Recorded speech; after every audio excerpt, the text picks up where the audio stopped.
video natin ngayon mga maestro ay pag-usapan naman natin at alamin natin itong magiging basic salary po ng isang Master Teacher 1 from Step 1 to Step 8 ngayon pong darating na January 2025.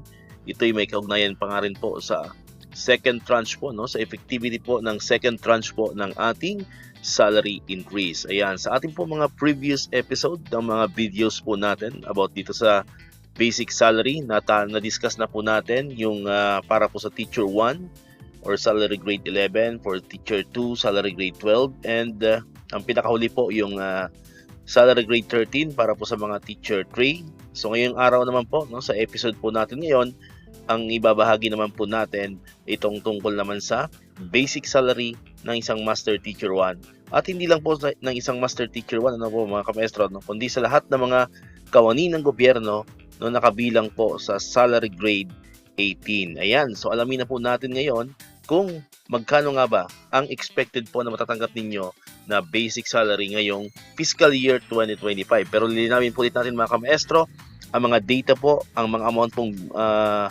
sasabihin natin o babanggitin natin ngayon, ito po ay buong basic salary pa po. Ibig sabihin, hindi pa po nababawas yung para sa tax, yung para sa GSIS, yung para sa PhilHealth, no, and so on, ano po mga kamaestro. So ito po ay buong basic salary po ang ipapakita po natin. Okay?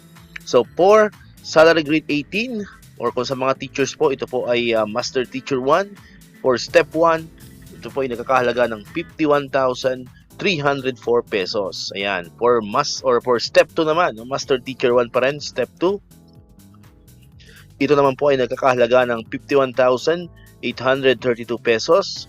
Kung ikaw naman po ay isang MT1, Step 3, ang iyong pong expected na basic salary ay 52,367 pesos. Kung ikaw ay isang Master Teacher 1, Step 4, 52,907 pesos. Kung ikaw naman ay Master Teacher 1, Step 5, 53,456 pesos. Kung ikaw ay isang Master Teacher 1, Step 6, 54,010 pesos.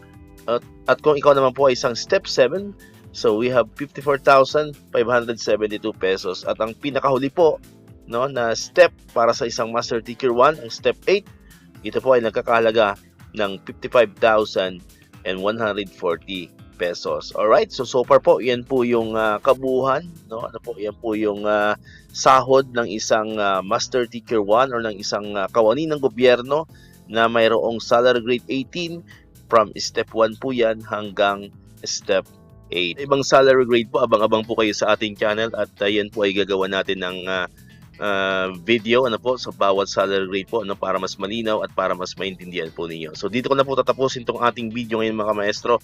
Kung di ka pa nakakapag-subscribe, click mo na ang subscribe button dyan para ikaw yung unang nakapanood na mga videos na ina-upload natin. Katulad dito yung mga updates pa rin about sa salary increase and other benefits ng mga teachers and government employees. And syempre, click mo na rin ang notification bell button para manonotify ka, always updated ka pag may mga bago tayong uploaded na videos. Sa muli, maraming salamat sa inyong panonood at pakikinig.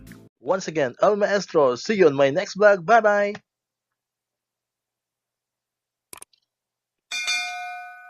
1, 2, 3, come on!